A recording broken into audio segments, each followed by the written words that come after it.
What is going on, viewers of YouTube? Sunspot here, and I am back to give you guys my review of the Hasbro Star Wars The Black Series AT-AT Driver collectible figure. Now, if you guys have been watching my content recently, I just reviewed the Black Series Snowtrooper, who I found at my local Walgreens alongside this fella here. And I said in that video that these guys are probably one of the better figures the Black Series has made as of recent, just because they're very different. Finally, they're not just repaints or retoolings of other troopers. They're different enough for me, and I buy a lot of these stormtroopers, so it's nice to get something different. And so here we have the AT-AT Driver, one of the more familiar troopers that Star Wars fans know of, something we've been wanting for a while. However, before we get into this fool here, let's take a look at this box. So really, we don't have anything too special. Nice image of the AT-AT Driver right there. Red background, Star Wars The Black Series, and it says AT-AT Driver over there. The sides just say the same thing. And let me fix the camera. There we go.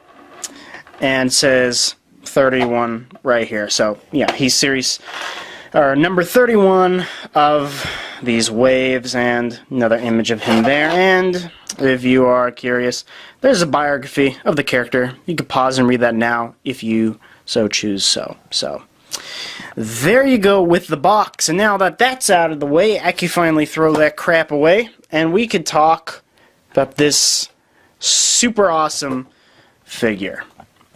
Now, I want to give a bit of a table turn here to show you how epic this guy is. I have him in a somewhat dynamic pose right now.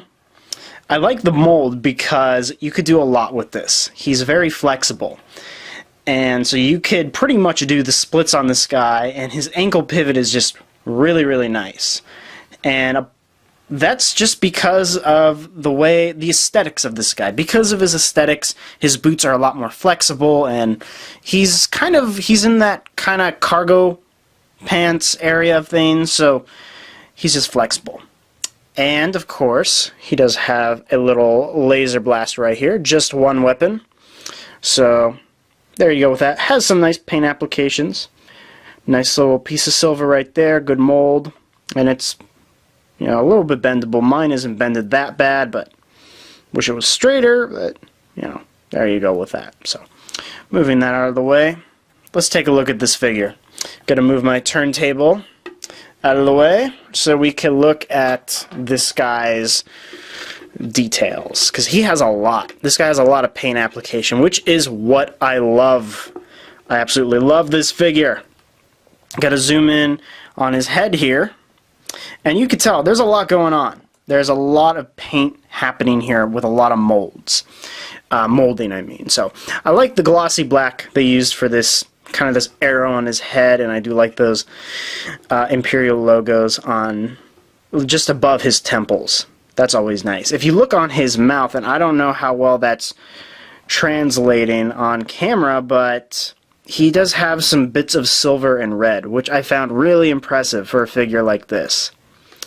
Do have some more shades of blue and black with some red and silver on his cheekbones and everything, so very nice. Do have these tubes running down from the back of the head, so they're not removable, they're glued on or molded on, which is honestly a relief, because I hate when these are removable, then they always pop off, and it's just a nightmare. So yep, they're very flexible. It does not hinder his articulation too much. Obviously you can't rotate it the full 360, but you couldn't really do that in the movie either, because he had these tubes. Moving down the rest of the figure, checking out his chest right here, very impressive. Look at all those little buttons and details. Absolutely love it. So neat. I like this canister down here and everything with a bit of that bronze, which is always a nice touch. The outfit itself is just standard gray plastic. They clearly molded in a ton of pockets and pouches. However, they didn't add any zippers or really any additional detail to the gray portion of the suit. And there's his backpack right here as well. So there you go. A lot of detail went into that, which is always good. And I have a little bit of paint rub. Oh well, that's kind of annoying. Anyway, the armor pieces are nicely molded. You could tell. Like that a lot. A little bit of paint wear right there, leakage or whatever. His gauntlets have a bit of silver on them, and his gloves are nicely molded as well. Same with this side, even although I just noticed this one doesn't have the little silver piece. So, asymmetrical. These straps are really cool too. I have a little bit of a gripe here because this one is like drooping down and it's much looser than this, so I wish they were a bit more even. But, you know, what can you do? And continuing that gray plastic, and then we get to his boots, which are pretty simple. It's a little messy in the joints, which is unfortunate. You could tell immediately that, kind of sloppy. But the back, or the bottom of his feet do have ports, but this guy can stand pretty well, so you wouldn't have to worry about anything there. And yeah, like, little bit of a problem there too, in the joints, I mean. So, overall, this guy has a ton of detail, and I absolutely love it. Not sure if I like this one more than the Snow Trooper, I'm not sure, but still, he is very impressive. Anyways, moving into articulation, his head can move that much up, that much down, and can go about side to side and can move left to right pretty well. His arms can rotate fully as well as go kind of out and in. I mean, this little shoulder piece, you know, hinders it, but if you kind of move it out of the way, you could stretch it and get him out. So, elbows rotate fully, 90-degree bend. Wrists can rotate fully as well as go out and in. He does have a bit of ab crunch, then go forward and back, side to side as well as rotate fully. His legs can go forward that much, not that much back, and he can basically do the splits. Does have a nice thigh rotation, a double jointed knee, and no, I thought he had boot cut for a second, that sucks. And his foot can go forward, back, and obviously he has great ankle pivot. So if you want, and you could just put the pistol right in his hand here, and he does have a trigger finger, you can get this guy in some pretty awesome poses if you try. And I'm going to try and manage one really quickly here. Try not to spread them out as much as possible, but obviously I'm not doing it the way I want to, but I'm just trying to give an example of what exactly this figure can do, and he just looks so great. I absolutely love it. Looks very impressive, like a high quality figure. For some reason, this guy, for whatever reason, is just, he feels more impressive and more of a high quality product than other troopers we've had. I'm really impressed with this guy. So putting him back in his regular pose here, we could talk about his height. And for that, I do have my trusty tape measure here, and this guy stands at just under 7 inches tall. So he's a pretty normal height for what you get. And if you are curious, here he is next to the recent Black Series Darth Vader.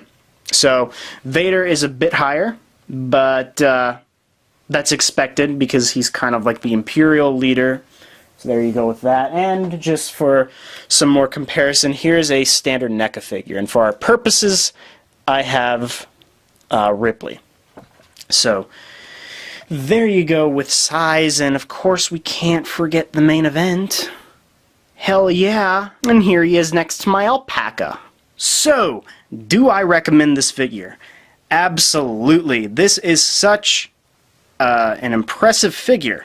The amount of paint detail and just work they put into this is really impressive.